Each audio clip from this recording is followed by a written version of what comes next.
Everyone and welcome to my YouTube channel. तो कैसे हैं आप सब? This is my first video, I guess a long video.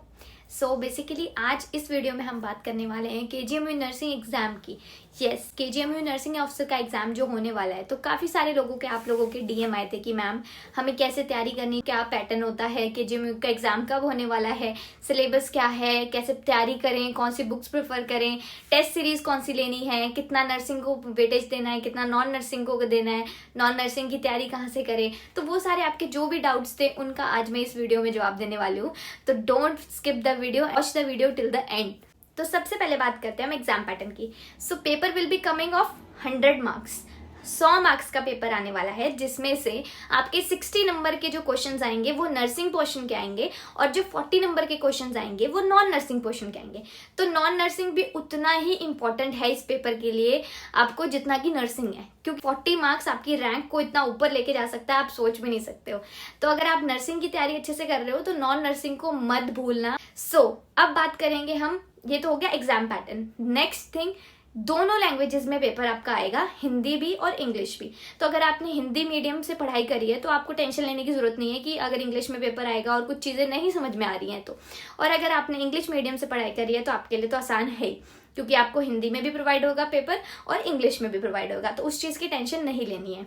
तो अब बात करते हैं कि कैसे तैयारी करनी है और क्या क्या प्रिपरेशन में इंपॉर्टेंट टिप्स हैं जो आपको बहुत हेल्पफुल होने वाली है आगे आने वाले 1 महीने के अंदर, है ना। तो सबसे पहले आपको एक चीज़ ध्यान रखनी है कि अगर आपने थ्योरी जो पढ़ ली है उसको बार बार रिवाइज करना है। सबसे पहला पॉइंट यही है, रिविजन। जो आपने पढ़ लिया है उसको बार बार रिवाइज करो instead of going to new topics, क्योंकि एंड के टाइम में 1 महीने में हमें वो चीज़ें ज़्यादा याद रहती हैं जो हमने बार बार रिवाइज करी होती हैं। और जो हम नई चीज़ों पर एकदम से पहुँचते हैं तो पेपर में वो हमें कंफ्यूजन पैदा करती हैं कि इसका आंसर ये भी हो सकता था और इसका आंसर ये भी हो सकता था। तो वो कंफ्यूजन अगर आप लोगों को अवॉइड करनी है तो इट्स बेटर कि आपने जो पढ़ लिया है उसको बार बार रिवाइज करो। बहुत लोग नहीं बात करते इस बारे में और सोचते हैं कि कोई बात नहीं, हमने एक बार पढ़ लिया, हमें याद हो गया। पर पेपर के टाइम पे दैट थिंग, क्योंकि और ये चीज़ आपकी मेमोरी पे भी डिपेंड करती है कि किसकी कितनी पावर है मेमोरी ग्रैस्प करने की। तो अगर आपने जो चीज़ें पढ़ रखी हैं उनको बार बार रिवाइज करो। पोर्शन वाइज, सब्जेक्ट वाइज आप डिवाइड कर लो कि मुझे एमएसएन को इतने दिन देने हैं, एफओएन को इतने दिन देने हैं, और जो हमारी पीडियाट्रिक्स है, ओबीजी है, क्योंकि ये 5 मेजर सब्जेक्ट्स हैं हमारा, एमएसएन, एफओएन, पीडियाट्रिक्स, ओबीजी और कम्युनिटी। तो ये सारे 5 सब्जेक्ट जो हैं वो मेजर सब्जेक्ट्स हैं, इन पे आपको सबसे ज़्यादा ध्यान देना है। और जो माइक्रो सब्जेक्ट्स हैं लाइक न्यूट्रिशन, बायोकेमिस्ट्री, माइक्रोबायोलॉजी, इन पे आपको थोड़ा थोड़ा पोर्शन देना है, बट ये भी बहुत ज़रूरी है, आपको कवर करने पड़ेंगे। जैसे ही आपका सिलेबस कंप्लीट हो जाए उसके बाद आपको एमसीक्यूज करने हैं डेली बेसिस पे। कम से कम 500 to 1000 एमसीक्यूज आप डेली बेसिस पे प्रैक्टिस करो। जैसे कि आपने अगर एफओएन कर रहे हो आप रिवाइज, तो एफओएन के साथ साथ अगर आपने उनके एमसीक्यूज भी टॉपिक वाइज सॉल्व करे तो उससे क्या होगा, आपको डाउट्स भी क्लियर हो जाएंगे और आपको ये भी पता चल जाएगा कि इस टॉपिक में से क्या क्या क्वेश्चंस इंपॉर्टेंट हैं जो पेपर में बार बार रिपीट हो रहे हैं। आपको अपने थ्योरी के साथ साथ रिविजन में एमसीक्यूज डेली बेसिस पे सॉल्व करने हैं, जिससे आपकी एक मतलब अच्छी पकड़ बन जाएगी। जैसे ही आप क्वेश्चन एग्जाम में देखोगे आपको समझ में आएगा, हाँ ये मैंने वहां पढ़ा था, तो वो चीज़ आपको एकदम से हिट होएगी और वो आपकी स्पीड भी इंक्रीज करेगी। और फिर नेक्स्ट चीज़ बात करते हैं कि अब थ्योरी कहाँ कहाँ से पढ़नी चाहिए और कौन सी बुक्स प्रेफर करनी चाहिए। तो बुक्स मैं आपको रिकमेंड करूँगी फॉर केजीएम एग्जाम, क्योंकि केजीएम एग्जाम का pattern like moderate to difficult है, थोड़ा बहुत ईजी भी है। तो केजीएमयू का एग्जाम पैटर्न जो है वो आपको हर टाइप के क्वेश्चन देखने को मिलेंगे। ऐसा नहीं है कि बहुत इजी है या हार्ड है।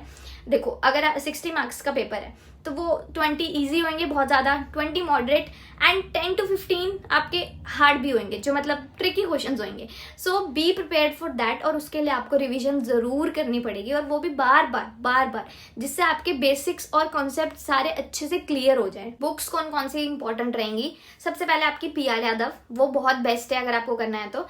फिर आपकी आती है टारगेट हाई, ऑल्दो उसमें थोड़े बहुत डाउट्स हैं, कुछ क्वेश्चंस में गलतियां भी हैं, बट आई वुड प्रेफर कि वो आपको ब्रीफ थ्योरी और इंपॉर्टेंट नोट्स के लिए वो बहुत अच्छी बुक है, तो आप वो दोनों प्रेफर कर सकते हो। और अगर आपको थोड़ा सा और एडवांस लेवल में जाना है तो you can prefer the Saunders, ठीक है। उसके बाद में आपको क्या करना है, डेली बेसिस पे अपने एमसीक्यूज प्रैक्टिस करने हैं एंड साथ में टेस्ट सीरीज ज्वाइन करनी है, क्योंकि अब लास्ट का जो मंथ है, लास्ट का जो टाइम पीरियड होता है, उसमें क्या होता है, हमें ना टेस्ट सीरीज ज्वाइन करके ये पता चलता है कि हमने जितनी भी तैयारी करी है अभी तक तो हम कितनी उस चीज को फुलफिल कर पा रहे हैं, मतलब एग्जाम में हम कितना उस चीज को जो हमने पढ़ा है अटेन कर पा रहे हैं और कितना सही कर रहे हैं, कितनी कहाँ गलतियां निकल रही हैं, तो वो आपको बिना टेस्ट सीरीज के समझ में नहीं आएगा।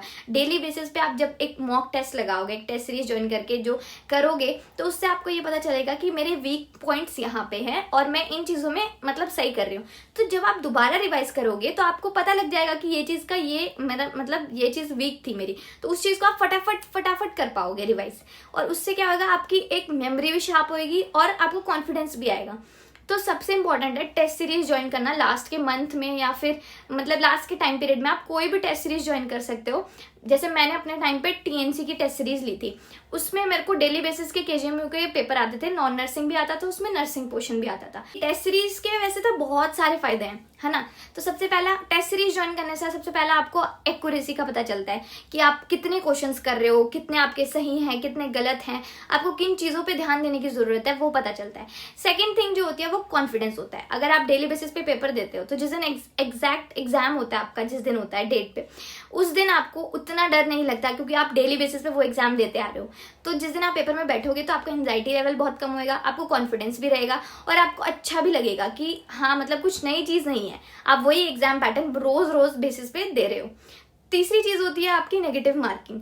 तो डेली बेसिस पे अगर आप एग्जाम दे रहे हो तो उससे आपको अपनी गलतियां पता चलती हैं और आप नेगेटिव भी कंट्रोल करना सीखते हो, क्योंकि मैक्सिमम लोगों की जो कमी आती है वो यही आती है, जो रैंक पीछे जाती है, कि नेगेटिव कंट्रोल नहीं हो रही, कि ज्यादा क्वेश्चंस कर देते हैं और फिर वो नेगेटिव में चले जाते हैं। सो दैट पोर्शन अगर आपको अपना कंट्रोल बनानी है तो आप टेस्ट सीरीज या डेली एक टेस्ट पक्का लगाओ।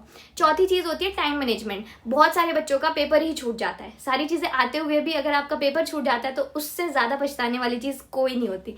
तो अगर आपको टाइम मैनेजमेंट भी करनी है तो टेस्ट सीरीज ज्वाइन कर लो, वो आपके लिए बहुत बहुत बेनिफिशियल रहेगी। मतलब मैं अपने टाइम पे ये करती थी कि जो भी क्वेश्चंस मेरे गलत होते थे एक नोटबुक बना के रखती थी मैं, उसमें वो क्वेश्चंस अपने लिखो डेली बेसिस पे, चाहे वो हर दूसरे दिन वो क्वेश्चन गलत हो रहा पर डेली लिखो और उसको बार बार रिवाइज करो, ताकि वो वीक पॉइंट्स जो आपके बार बार गलत हो रहे हैं उन चीजों को रोका जा सके और पेपर में वो चीजें, वो गलतियां पेपर में ना दिखे। तो इसलिए टेस्ट सीरीज बहुत इंपॉर्टेंट है। उसके बाद आता है कि आपका स्टडी का पैटर्न क्या है। मतलब अब लास्ट का टाइम है तो लास्ट के टाइम पे जो चीजें इंपॉर्टेंट होती है वो होती है हमारी रिवीजन, डेली टेस्ट सीरीज लगाना, और साथ में जो अपने वीक जो अपने टॉपिक्स हैं, जो आपको लगता है कि इन टॉपिक्स में मैं बहुत थोड़ा वीक हूँ, तो आप डेली बेसिस पे एक एक दो दो छोटे छोटे टॉपिक्स लो और उनको बार बार रिवाइज करना शुरू करो, ताकि जब तक पेपर आएगा तब तक आपकी वो सारी चीजें क्लियर आउट हो जाएंगी, है ना। अब बात करते हैं हम नॉन नर्सिंग पार्ट की। तो नॉन नर्सिंग पार्ट को करने के लिए आपको एक चीज का बहुत ध्यान रखना है। जैसे हम जीके की बात करते हैं तो जीके में आती है यूपी की करंट अफेयर्स, यूपी के बारे में आएगा क्योंकि obviously UP government is conducting the exam, और थोड़ा सा करंट और थोड़ी सी एक दो क्वेश्चन आपको जनरल साइंस के देखने के भी मिलेंगे, है ना। एक दो जो होंगे स्टैटिक जीके के होंगे, वो मतलब जरूरी नहीं आप सारी चीजें कवर करो, बट आई वुड से कि करंट अफेयर्स और जनरल साइंस और यूपी गवर्नमेंट की एक दो वीडियोस यूट्यूब पे आप पक्का देख के जाना एग्जाम से पहले, ताकि आपको वो माइंड में रहे और रिकॉल हो जाए चीजें। फिर बात करते हैं हम रीजनिंग की। तो रीजनिंग पोर्शन कवर करने के लिए आपको क्या करना है, मैंने अपने इंस्टाग्राम स्क्रब टॉक्स हैंडल पे हाईलाइट्स में एक लिंक डाला हुआ है, तो वो लिंक जो है वो मैंने अपने टाइम पे भी करा था। वही वीडियोस मैंने डीएसएसबी एग्जाम के लिए भी प्रेफर करी थी और नॉर्सेट के एग्जाम के लिए भी वही प्रेफर करती। मतलब वो 4-5 वीडियोस हैं आपको, पर वो डेली बेसिस पे जब आप देखते हो तो वो चीजें रिकॉल होती है। मैथ्स ऐसी चीज है आप एक दिन में नहीं कर सकते हो, आपको उसको डेली प्रैक्टिस में लाना पड़ेगा, तभी जाके आपको फॉर्मूलाज और मैथ की ट्रिक सब समझ में आएगा। तो उसको करने के लिए कवर आपको वो डेली बेसिस पे वीडियोस लगानी पड़ेंगी। दिन में 1 घंटा आप नॉन नर्सिंग पोर्शन को दे सकते हो। अगर आप दोगे तो आपको भी लगेगा कि वो एग्जाम का पार्ट है, वरना क्या होता है हम नर्सिंग के पीछे भागते रहते और फिर लास्ट में नॉन नर्सिंग का पोर्शन हमें मतलब डर पैदा कर देता है कि मैंने नॉन नर्सिंग तो करी ही नहीं। तो उसको अवॉइड करने के लिए डेली का 1-1 घंटा आप नॉन नर्सिंग को दो।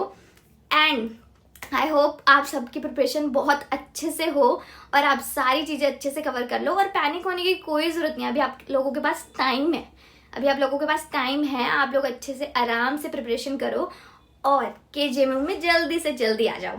और मैं और भी वीडियोस अपलोड करूंगी, तो मुझे कमेंट करके बताना और क्या चीज़ें आपको जाननी है, मतलब केजीएमयू के पैटर्न के बारे में या एग्जाम के बारे में या बुक्स के बारे में, कुछ भी जानना हो तो कमेंट्स करके बताना। So I hope you all like the video, और ऐसे ही और वीडियोस के लिए subscribe my channel. Bye bye, see you in the next video.